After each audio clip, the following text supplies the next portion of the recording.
Welcome back to Fast Politics, Mary Trump. It is awesome to be here, Molly Jong-Fast. You know, it's funny because I wrote this book about my just the emotional experience of having elderly parents and a husband who got diagnosed with cancer and called How to Lose Your Mother, which I just plug endlessly.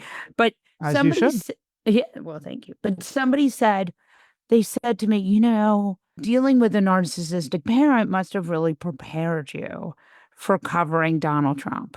And coming from a family riddled with alcoholism, you know, you and I both had alcoholic parents, right?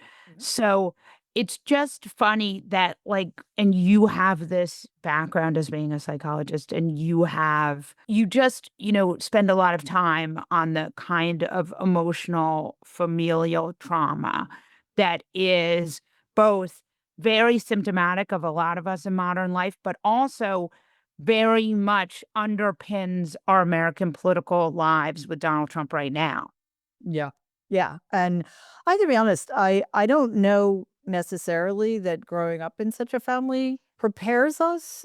I think in some ways it makes it harder Yeah. because it's exhausting. I think my training as a psychologist is definitely been more helpful because that's a tool. And yes, of course, the familiarity and being used to something, I guess, it's nothing Right. surprises us, but it's not as if it makes it less difficult to bear.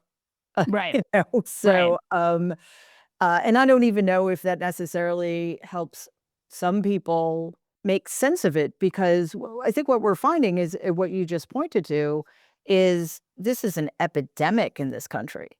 There are Right. so many people in this country who are like the leaders they choose, who wish they were or something. And then on the other side of it, there are so many people who come from similar kinds of families but are not equipped, don't have the self-awareness or for whatever reasons have not been able to do the work Yeah. of understanding their roles or where they are vis-a-vis the dysfunction. And wow, I mean, that has shocked me more than I'd care to admit, actually. One of the things that I've been struck by is how much the sort of alcoholism is. We don't talk about it so much, but you have Trump never drinks, right? Because of his familial connection to alcoholism, right? Biden never drank because of his familial connection to alcoholism. Hunter in and out of rehab. Yeah. I got sober when I was 19 because of my family riddled with alcoholism. You take a job in the healing and helping profession because of your father's experience with alcoholism. It just strikes me that this is such a central theme in the 2020 election, the 2024 cycle. We'll see it, that we saw it, the 2028, these are central tenets, alcoholism, and yet we don't talk about it at all. No, and as you know better than most, that's lethal, and we are going to continue to see the fallout of all of the things we don't talk about in this country. Perhaps most, in the long term, most relevantly, our history, Yeah. which the right is trying to erase. Although, quite frankly, I mean, we've done a really good job of ignoring it to the point where white Americans certainly to the point where we have made no strides in terms of race and racism in America because we've never Yeah. dealt with the genocide against the native population, the enslavement of another entire population for 8 generations, Jim Yeah. Crow, et cetera, the failures of Reconstruction. And in more recent times, we've done nothing to deal with the trauma of COVID, during Yeah. which time people who had addictions did a lot of backsliding, some people, Yeah. and people Yeah. who didn't started self-medicating in ways they may not have before. And then the rest of us who didn't do either of those things, but just are traumatized by Yeah. the divisions and the terror and all of it. Let's talk about COVID because I think of COVID as a really important moment in American life that really brought a lot of darkness. And I think there's a direct line between COVID and the installation of RFK Jr. Hmm. Yes, absolutely. I mean, we know that on the right, the devaluing of science has been going on for a very long time. But the acceleration since January 20th, 2025 is alarming to say the least, because Yeah. any other Republican candidate won in 2016, they would have handled COVID like any Democrat would have. Yeah. Because it would happen to be the worst person on the planet to deal with that crisis, that did accelerate the mistrust. And one of the things that is most horrifying about it, it's all because the man in charge couldn't admit he was wrong and wouldn't wear a mask. And he Mm-hmm. recognized that his political future was tied to his ability to divide this country further. That's Mm-hmm. why. And look at us now. So it seems to me like there was a sort of embrace of junk science on the Yeah. side of the right Yeah. and a kind of refusal of, like, I always thought that what would happen with COVID is that the thesis would bear out that this was a real disease, which it clearly is. And then Republicans would be like, oh, I guess this is actually real. But that's not what happened. No, no, quite the opposite. And again, I think part of it was loyalty. You know, Donald is good at very few things, but one of them is softening the ground to make the unacceptable acceptable over time. Mm-hmm. So he engages in a lot of micro concessions and microaggressions. So you get Mm. from, beat up that protester at a rally to let's kill everybody. Yeah. It's like that's No, you where get we've a gotten lot in, of. in about 10 years. He is also intentionally hyperbolic in a way to inspire his protesters, but his protectors, right? His Yeah. people. He tries to inspire them, but he also does it in a way so that he can say, I was just kidding. Right. Obviously, I don't mean that. Right. Right. Exactly. To So you have it leave it to both somebody ways. else to do it, Yeah. because he's a coward as well. So loyalty became literally laying down your life for him. And people did that by deciding that their loyalty to Donald Trump, their ability to be in that club was more important to them than their lives or the lives of their loved ones or the lives of anybody else. And because I think initially COVID was only hitting blue states or hitting blue states Mhm. more, that made it easier to make the case that it wasn't a big deal. And then it also, like, there was also this weird overlap with toxic masculinity, as if believing that COVID was a real disease or wearing a mask made you some limp-wristed Northeastern liberal elite. And believing in expertise also became a marker of your inability to fit in. And Right. here we are with a Republican Party so degraded that even an actual medical doctor decided that his political career was more important to him than saving the American people from the likes of a rubber candidate. I think he's obviously pretty underestimated. He's been continually underestimated, right? Like continuously. And he obviously has no real personal love for RFK Jr., right? I mean, except that he loves a convert. RFK Jr. strikes me as the person who is the most dangerous cabinet secretary by a lot, right? He is probably more dangerous than Trump ultimately because he really could cause the death of tens of thousands of children in this country with his Millions, vaccine work. potentially. Yeah. One of the things that I've been struck by, and this comes back to Elon, is like Trump and Elon, we knew that wasn't going to last. And ultimately, it didn't. Ultimately, Elon just flamed out. With RFK and Trump, it strikes me there was a similar dynamic there. I wonder if you could talk us through. Yeah. First of all, I just want to add something that I think is important. I agree with you about people's underestimating Donald, and it's easy to do because he is not a smart person. He has no intellectual curiosity. His arrogance should have gotten him into much more trouble than it has.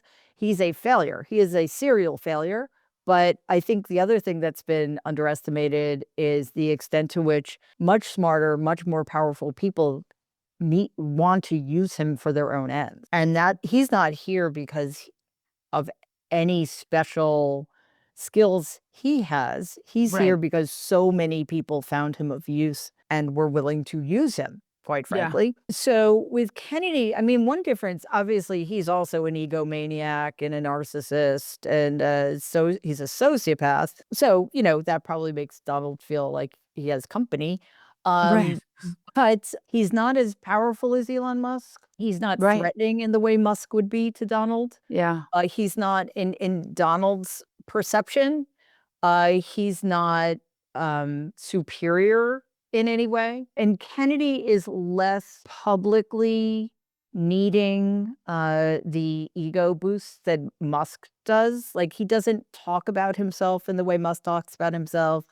So he is not challenging Donald's authority. He is not in any competition with Donald because he's insane and he has an Right. agenda. The best way for him to fill that agenda is to make sure that he doesn't rub Donald the wrong way, to Right. make sure that he does stay under the radar. And it isn't public. Most people do know what Musk was up to because he was in the friggin' Oval Office all the time. He was at every Hmm. cabinet meeting. He was in every press conference. Most people don't know what Robert Kennedy is up to. Right. Right. Right. Right. Exactly. And Donald may not even know. Exactly. Do you think that's the answer, that Donald doesn't know what's really happening, and that if he knew, he might shut it down No, he doesn't care. because he He's the can't think one. that far ahead? No, because he's the one who created these conditions. He made a Right. deal that as long as he got what he wanted, which is to become as rich as he could possibly be, to have as much power as he could possibly have, he will give the Republican Party and the base whatever they want. And that is turning women into second-class citizens who have no reproductive freedom and no bodily autonomy. And that also means being anti-vax, being Right. anti-science, and pro-disease. So But what does he care if millions, hundreds of thousands, or millions of children die from easily preventable diseases for which we have vaccines already? As long as he's rich and powerful, I'm telling you, he doesn't care. don't you think he cares because he wants to stay in power, and he might see this as preventing him from staying in power? Well, I mean, the guy doesn't have very good judgment. If he wouldn't be Right. threatening war with Iran, or which clearly is not going over well. He wouldn't have enacted tariffs and destroyed our economy and the global economy if he were able to think things through. But he gets ideas in his head. But I don't know. I also don't think he sees it that way because again, they control the narrative in a lot of cases. Not in all of them. And Right. sometimes, obviously, like with tariffs and with Iran, it kind of spirals out of their control. But again, much of what Kennedy is doing is under the radar. Right. And, if there were some horrific outbreak of a disease, they'll spin it. They'll figure out how to Right. spin it. Donald won't take responsibility for it, what have you. So no, I don't think he sees it that way. And even if he did, maybe that would make him change course or force Kennedy to change course, but it wouldn't be because he cares about children or Right. American lives, that's for sure. But it might be because of Taco, right? Trump always Yeah, might. chickens out. Let's Yeah. talk about Taco, because this is like a real thing, right? With the tariffs, he has, they're still going to mess up our economy, but Yep. he's backed a little bit, right? He A little had bit. these crazy tariffs with China, and then he backed down, and now, right? And there's, by the way, China is getting around a lot of these tariffs, because Mhm. if they weren't, you wouldn't see, I mean, a lot of these prices have gone up, but a lot have stayed the same, Right. right? Service prices have gone up, but some of them, like Amazon, clearly is not paying a tariff to China, Yeah. because if they were, you wouldn't be able to buy the same kind of cheap stuff you are. You see Taco there, you see it with Iran, right? He was going to bomb Iran. Then he saw that his base is furious. I actually think that Tucker Carlson and Steve Bannon coming out against this And is Alex actually Jones, by the way. and Alex Jones. Those are Trump's people. Yep. And I actually think Trump will not cross them. Donald is really good at making things worse for himself. Yeah. He's a very self-destructive person, but to the extent that he still is cognizant of such things, yes, he is capable of, as long as he can find out a way to do it without admitting that he was wrong, of course. Yeah. Yeah. He will chicken out. It's a de taco. The D is silent, but it's de taco. Donald Trump always chickens out. Yeah. Yeah, that's good. So just for a clarification. So I think, again, what worries me about Kennedy is that by the time something happens that's big enough and public enough, it might be too late. People aren't paying enough attention now. Iran's different. War is war. And, with somebody is saber rattling and saying that it's such an emergency, but I'll get back to you in 2 weeks, then clearly that's something that's dealt with in the immediate. They took a very long time for the tariff thing to stop. And again, it hasn't stopped. She just pulled back a little bit. So with the vaccine issue or the communicable disease issue, I think by then we would be past the point of no return, I'm afraid. Right. No question. But Steve Bannon went to the White House, talked to Trump. So obviously Trump, bomb Iran is getting the full court press from his people against bombing Iran. So the question is, if Steve Bannon were to say, look, childhood vaccines, good idea, let's not kill children, I wonder if you'd see Taco. I think the problem here is that you're looking at the base having very different perspectives on these things. The base is it kind of shocks me because they're all so cruel and it's such a death cult. You'd think they'd be all for war. But, again, that's a condition he created by campaigning as if, Hillary Clinton's the war hawk, Joe Biden's the war hawk, Barack Obama's the war hawk, and he hates war and forever, it will end all the forever wars. The base hates science and has been trained over a very long time to hate vaccines. Maybe during the beginning of his first administration, I would have had a different thought about it. But then I see what people did during COVID, and I don't have any faith in their ability to see what is really going on. We already did have an outbreak of a horrific disease that was killing people by the thousands every single day. It didn't change their minds. If anything, it got them here. Mary Trump, thank you so much for joining us. Thanks, Molly. It's great to see you.